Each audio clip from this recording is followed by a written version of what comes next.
नमस्कार मित्रों, कोरोना की दूसरी लहर पूरे देश में फैल चुकी है। कोरोना वायरस बहुत जबरदस्त कहर बरपा रहा है। बहुत सारे लोग पॉजिटिव हो रहे हैं, बहुत सारे लोगों की डेथ हो रही है। तो हम सब इस कंडीशन में क्या कर सकते हैं? कौन सी ऐसी जानकारी है जिसे हम घर पे रहकर यूज कर सकते हैं और अपने खुद को और खुद के परिवार को बचा सकते हैं? हॉस्पिटल जाने से पहले क्या जानकारी हमारे पास होना जरूरी है जिससे हम घर पर रहकर ही सुरक्षित रह सकें? कौन कौन सी ऐसी दवाइयां हैं जिनका प्रयोग करके हम इम्यूनिटी बढ़ा सकते हैं और कोरोना वायरस से बच सकते हैं? तो सबसे पहले दोस्तों ये जानना जरूरी है कि आज पूरे इंडिया में इतने सारे लोग पॉजिटिव आ रहे हैं। काफी सारे देशों में जितने लोग पॉजिटिव नहीं आ रहे हैं, कुछ 7-8 देश जितने मिलाके पॉजिटिव नहीं दे रहे हैं, उससे ज्यादा इंडिया में पॉजिटिव आ रहे हैं। फिर भी हमारे देश के कुछ डॉक्टर्स लाइक एम्स के डायरेक्टर बोल रहे हैं कि ज्यादा चिंता की बात नहीं है। कुछ और डॉक्टर्स बोल रहे हैं कि बहुत ज्यादा चिंता की बात नहीं है। तो आखिर वो ऐसा क्यों बोल रहे हैं? दोस्तों वो बिल्कुल सही बोल रहे हैं।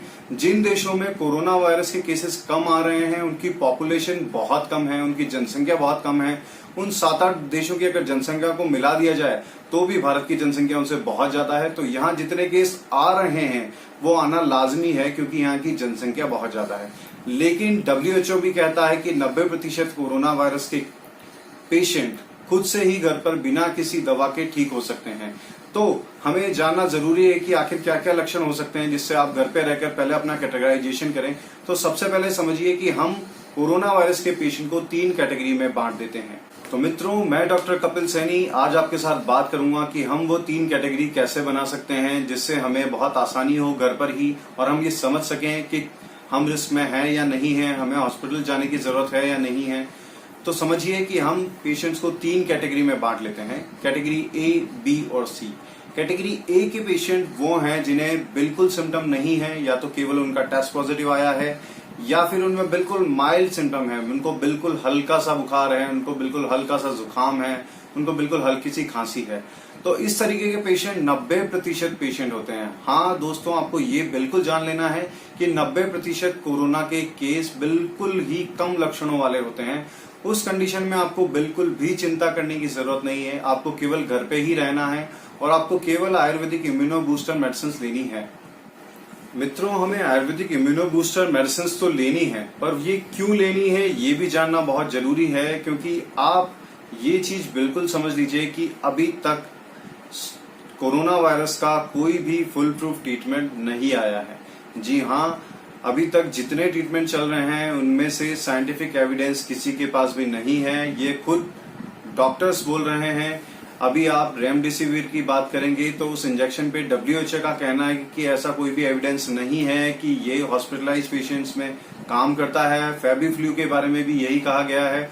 और बहुत सारे हमारे जो अच्छे डॉक्टर हैं, काफी एम्स के डॉक्टर हैं, कुछ अलग अलग हॉस्पिटल्स के बड़े बड़े डॉक्टर हैं, वो खुद ये कह रहे हैं कि हम हॉस्पिटल्स में केवल सिम्टोमेटिक ट्रीटमेंट कर रहे हैं। आपको जो सिम्टम है उसका ट्रीटमेंट हम यहाँ पे कर रहे हैं। कोविड का फुल प्रूफ ट्रीटमेंट नहीं है। अगर ऐसा होता तो जैसे ही रेमडेसिविर इंजेक्शन का 1 डोज लगता, पेशेंट में बहुत ड्रास्टिक इंप्रूवमेंट देखने को मिलते, लेकिन किसी भी दवा से ऐसा कोई भी रिजल्ट नहीं मिल रहा है। तो एम्स के एक बहुत ही फेमस डॉक्टर ने ये रिकमेंड किया है कि आप अपनी इम्यूनिटी पे काम कीजिए। इसीलिए हम आपको यहाँ पे बोल रहे हैं कि आपको आयुर्वेद के अकॉर्डिंग भी अपनी इम्यूनिटी पे ही काम करना होता है। तो आप घर पे रहकर अगर आप बिल्कुल एसिम्टोमेटिक हैं या बिल्कुल आपको माइल्ड सिम्टम आ रहे हैं तो आप केवल इम्यूनो बूस्टर मेडिसिन ले लीजिए और केवल कुछ मेडिसिन ले लीजिए जिससे आपके वो सारे सिम्टम्स ठीक हों और आप घर पर ही रहकर अपना ट्रीटमेंट कर सकें। आप टेस्ट भी मत करवाइए लंबी लंबी लाइनों में लगकर। जी हाँ, अगर आप टेस्ट करवाना चाहते हैं तो बेशक करवा सकते हैं क्योंकि टेस्ट करवाना जरूरी है।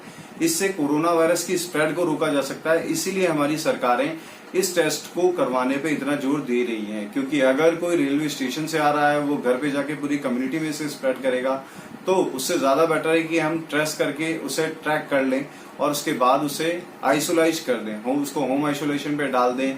लेकिन अगर आप घर पर ही हैं तो आप लंबी लंबी लाइनों में लगकर टेस्ट मत करवाइए, क्योंकि वहां no doubt covid positive patient होंगे ही होंगे और आप लाइनों में लगकर उनके साथ इन्फेक्टेड हो जाएंगे और आप पहले तो पॉजिटिव नहीं थे लेकिन उस वक्त आप पॉजिटिव हो जाएंगे और घर पे आके वही वायरस आप घर में ले आएंगे और घर के बाकी सारे लोग जो कि घर पे सुरक्षित बैठे हुए थे आप उन्हें भी पॉजिटिव कर देंगे। इसलिए बिल्कुल अगर आप में बिल्कुल कम लक्षण है तो वो 5 से 7 दिन में अकॉर्डिंग टू WHO ऑटोमेटिकली ठीक हो जाते हैं। तो अगर आप केवल इम्यूनो बूस्टर भी लेंगे तो आप काफी अच्छे तरीके से अपनी बॉडी को रिकवरी दे सकते हैं। और उन मेडिसिन में मैं मेडिसिन की जानकारी देने से पहले ये बताना चाहूंगा कि हम किसी भी कंपनी से जुड़े हुए नहीं है। यहाँ पे जिन भी कंपनीज का नाम मैं ले रहा हूँ वो केवल आपको एक जानकारी के पर्पज से दे रहा हूँ।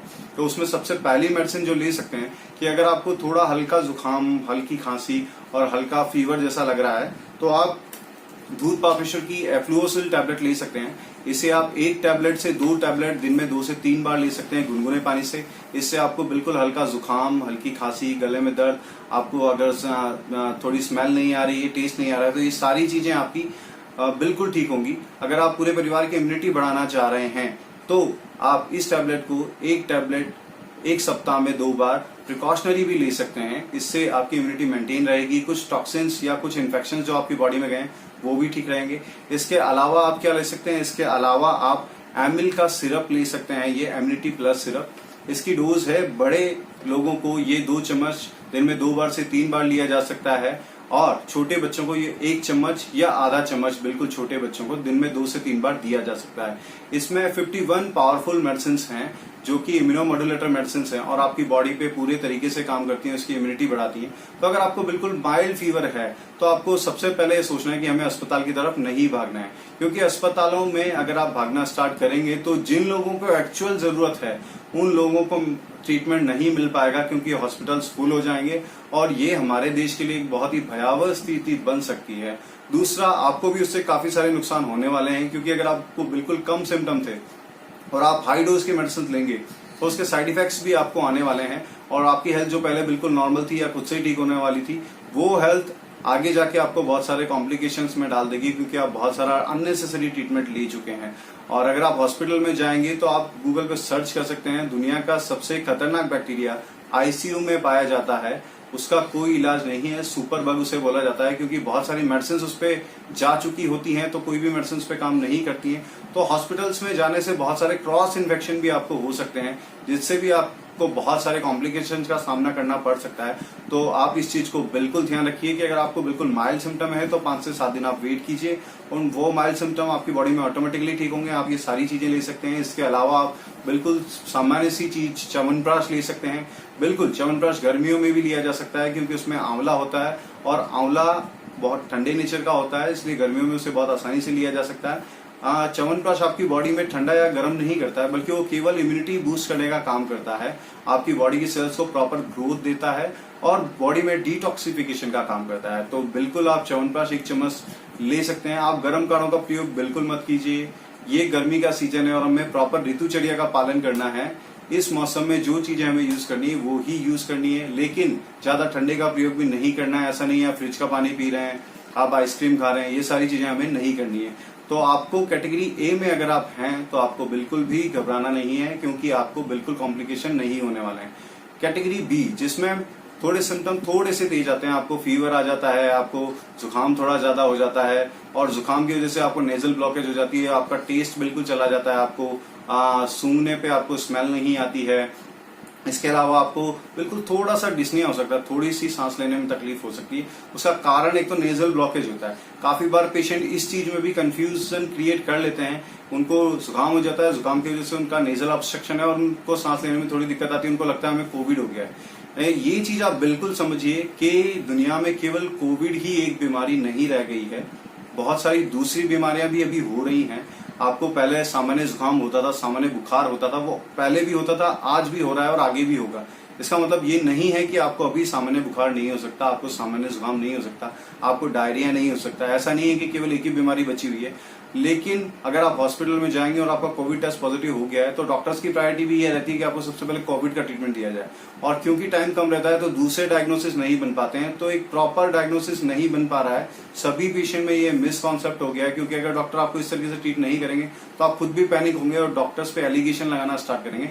तो आप समझिए कि आपको जो पहले नॉर्मल बीमारियां हो रही थी वो भी अभी होंगी। आपको नॉर्मल वायरल फीवर भी होंगे, आपको डेंगू भी होगा, आपको चिकनगुनिया भी होगा, आपको स्वाइन फ्लू भी हो सकता है। ये सारी चीजें हो सकती हैं। तो हमें ये नहीं सोचना है कि हमें केवल कोरोना वायरस ही हुआ है। अगर माइल्ड सिम्टम आप में आ रहे हैं तो उसका माइल्ड ट्रीटमेंट आपको लेना है और माइल्ड ट्रीटमेंट में आप संजीवनी वटी का प्रयोग कर सकते हैं। ये किसी भी कंपनी की अवेलेबल हो जाती है। आप पतंजलि की संजीवनी वटी भी ले सकते हैं। आपको श्वास कुठार रस या श्वासारी रस का प्रयोग करना है। ये भी इस चीज में आपको बहुत हेल्प करने वाला है, क्योंकि आपको जो थोड़ा डिस्निया क्रिएट हुआ है वो भी इससे ठीक होगा। इसके अलावा आप क्या ले सकते हैं, इसके अलावा आप श्वास का चिंतामणि रस ले सकते हैं। ये आपकी इम्यूनिटी को भी बहुत ज्यादा बढ़ाता है। जो आपके रेस्पिरेटरी ट्रैक्ट डिजीज जो हो रहे हैं उन सब पे ये बहुत अच्छा काम करता है, और कोरोना वायरस की स्प्रेड को लंग्स तक पहुंचने में ये रोकता है, क्योंकि कोरोना वायरस बहुत लंबे टाइम तक आपके नेसोफेरिंग्स में रहता है, आपके गले में रहता है, वहां ये प्रोलिफरेट करता है, उसके बाद आगे बढ़ता है। तो अगर आपने इस वक्त प्रॉपर ट्रीटमेंट ले लिया है तो आपको हॉस्पिटल जाने की जरूरत नहीं है। अगर आपके पास प्रॉपर आयुर्वेदिक ट्रीटमेंट अवेलेबल नहीं है, इन ट्रीटमेंट को लेने में आप अपने डॉक्टर्स की भी हेल्प ले सकते हैं। लेकिन अगर आपके पास ये ट्रीटमेंट अवेलेबल नहीं है तो आप अपने डॉक्टर से जनरल ट्रीटमेंट भी ले सकते हैं। घर पे रहकर आप ट्रीटमेंट ले सकते हैं। उन ट्रीटमेंट्स को लेने से जनरल आप जुकाम का ट्रीटमेंट, अगर आपको जुकाम है तो वो लीजिए, आपको बुखार है तो नॉर्मल बुखार का ट्रीटमेंट लीजिए, अगर आपको खांसी है तो नॉर्मल खांसी का ट्रीटमेंट लीजिए। अगर आपको खांसी ज्यादा है तो कैटेगरी बी में आप वासावले का प्रयोग भी कर सकते हैं। इस मौसम के हिसाब से वासावले एक बहुत ही अच्छी दवा है। आप 1 चम्मच 2 से 3 बार दिन भर में वासावले का प्रयोग कर सकते हैं। इससे आपको खांसी में भी बहुत अच्छा रिलीफ मिलेगा। तो सेकंड कैटेगरी में रहकर भी आपको घबराने की जरूरत नहीं है, क्योंकि इस कैटेगरी के पेशेंट को भी कोई खतरा नहीं होता है, और इस कैटेगरी के पेशेंट भी 8 से 10 दिन में बिल्कुल ठीक हो जाते हैं। Third important category C. Category C के पेशेंट को बहुत हाई ग्रेड फीवर होता है, उनको सांस लेने में बहुत ज्यादा तकलीफ होती है, उनको इसके अलावा भी बहुत सारे सिम्टम्स हो सकते हैं। तो इस कैटेगरी के पेशेंट को ही हमें हॉस्पिटल लेके जाना है। इस कैटेगरी के पेशेंट को हॉस्पिटल लेके जाना जरूरी है, क्योंकि उन पेशेंट को इमरजेंसी ट्रीटमेंट की थोड़ी जरूरत होती है। इस कंडीशन में भी हम कुछ आयुर्वेदा ट्रीटमेंट दे सकते हैं। हम श्वास का चिंतामणि रस का प्रयोग कर सकते हैं, क्योंकि ये उस कंडीशन में भी पेशेंट्स को हेल्प करता है। इवन पेशेंट को सीवियर डिस्निया है तो वहां भी ये रिलीफ देता है। लेकिन इस कैटेगरी के पेशेंट को जितना जल्दी हो सके हमें हॉस्पिटल तक ले जाना चाहिए, क्योंकि इस कैटेगरी के पेशेंट को अगर हम घर पे रखेंगे तो उसका इलाज कर पाना संभव नहीं होता है। लेकिन पेशेंट को घबराने नहीं देना है, क्योंकि काफी बार ये देखा गया है कि पेशेंट कोविड इन्फेक्टेड होकर हॉस्पिटल जाता है, लेकिन वहां उसकी डेथ कोविड से नहीं होती है, बल्कि उसकी डेथ कार्डियक अरेस्ट से या हार्ट अटैक आने से हो जाती है। क्योंकि एक बहुत ही ज्यादा डर का माहौल बना दिया गया है। बहुत ज्यादा मीडिया में भी काफी सारी नेगेटिव न्यूज आ रही है। तो मीडिया से मेरा रिक्वेस्ट है कि थोड़ा पॉजिटिव न्यूज भी आप दिखाएं, लोगों को बताएं कि इसमें केवल 1 से 2% डेथ रेट है। जी हाँ, बिल्कुल, केवल 1 से 2% डेथ रेट। अभी तक केवल 1 से 2% लोग ही मर रहे हैं। आज भी इससे ज्यादा परसेंटेज में लोग नहीं मर रहे हैं। काफी सारे लोग गलत ट्रीटमेंट की वजह से भी मर रहे हैं, क्योंकि वो बिल्कुल कम इन्फेक्टेड होते हैं, और काफी सारे लोग डर की वजह से भी, क्योंकि आपको पता है कि अगर आपको बहुत बड़ा शॉक अगर लगता है तो आपको हार्ट अटैक आ सकता है। वैसी ही कंडीशन आज कोरोना ने बना दी है।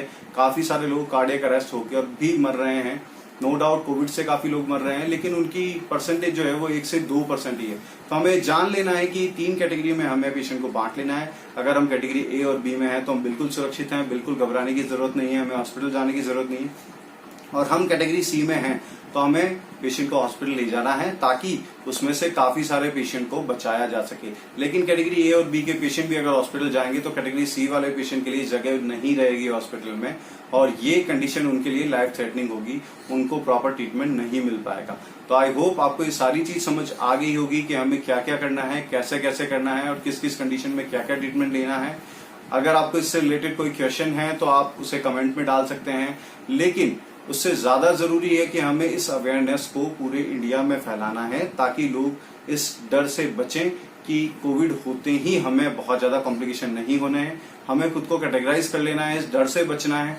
इसके अलावा आपको क्या करना है, अपने घर में से आप नेगेटिव न्यूज को बिल्कुल बंद कर दीजिए, क्योंकि वो आपको एक फोबिया क्रिएट करेगा, एक डिप्रेशन क्रिएट करेगा, आपको बहुत सारा डर क्रिएट करेगा, जिसकी वजह से आपकी इम्यूनिटी बहुत ज्यादा डाउन होती है और बहुत सारे इन्फेक्शन आपकी बॉडी में आते हैं। तो आपको नेगेटिव न्यूज नहीं देखनी है, ना आपको टीवी पर नेगेटिव न्यूज देखनी है, ना आपको फोन पर नेगेटिव न्यूज देखनी है, ना यूट्यूब पे नेगेटिव रिसर्च करना है। तो इस सोशल मीडिया पे भी नेगेटिव न्यूज को आप स्प्रेड मत कीजिए। केवल आपको पॉजिटिव रहना है और अपने फैमिली में सभी लोगों को पॉजिटिव रखना है। हमें अपनी दिनचर्या पे ध्यान देना है, हमें प्रतिदिन योगा करना है, प्राणायाम करना है, ये हमारी इम्यूनिटी को बहुत अच्छा रखेगा। हमें डाइट पे ध्यान देना है, हमें डाइट में बिल्कुल हेल्दी डाइट का प्रयोग करना है, ताकि हमारी इम्यूनिटी अच्छी रहे। और अगर हमारी इम्यूनिटी अच्छी रहेगी तो ही हम कोरोना वायरस से बच सकते हैं, क्योंकि कोरोना का अभी तक कोई इलाज नहीं है। ये WHO ने कहा गया है। तो हमें ये समझना है कि हमें अपनी इम्यूनिटी को बढ़ाना है और बाकी चीजों पर ध्यान नहीं देना है। Thank you so much. I hope आपको ये वीडियो अच्छा लगा होगा। अगर आपको ये वीडियो अच्छा लगा है तो आप इसे अधिक से अधिक फैलाइए, पूरे देश में इसे फैलाइए, ताकि बहुत सारे लोग कोरोना की दूसरी लहर में कॉम्प्लिकेशंस में जाने से बचें और अपने परिवार को सुरक्षित रख सकें। जय हिंद, जय भारत।